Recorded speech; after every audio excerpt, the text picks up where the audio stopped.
দেখি আপনি ইসলাম সম্পর্কে কতটুকু জানেন। এই তিনটি প্রশ্নের মধ্যে কোটি উত্তর দিতে পারেন। কমেন্ট করে বলুন। প্রশ্ন নম্বর 1, কোন নবী পাখির ভাষা বুঝতেন? এ হযরত সুলাইমান আলাইহিসসালাম, বি হযরত দাউদ আলাইহিসসালাম, সি হযরত মুসা আলাইহিসসালাম, ডি হযরত নূহ আলাইহিসসালাম। সঠিক উত্তর হল এ হযরত সুলাইমান আলাইহিসসালাম। আপনি যদি ইসলামকে ভালোবাসেন তাহলে লিখুন আই লাভ ইসলাম।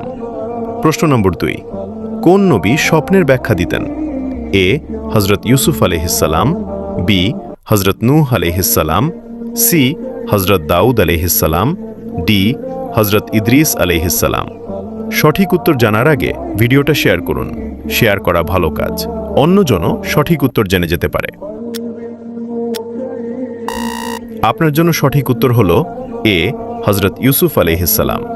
কটা পারলেন কমেন্ট করে বলুন। প্রশ্ন নম্বর 3, কোন নবীকে আল্লাহ তাআলা আকাশে উঠিয়ে নিয়েছেন? এ হযরত ইউনুস আলাইহিসসালাম, বি হযরত ঈসা আলাইহিসসালাম, সি হযরত ইউসুফ আলাইহিসসালাম, ডি হযরত হারুন আলাইহিসসালাম। সঠিক উত্তর জানার আগে বলি আলহামদুলিল্লাহ। সঠিক উত্তর হল বি হযরত ঈসা আলাইহিসসালাম। আপনি কটা প্রশ্নের উত্তর দিতে পারলেন কমেন্ট করে জানান। ইসলামিক শিক্ষা ভিডিও দেখতে চাইলে চ্যানেলটি সাবস্ক্রাইব করে পাশে থাকুন।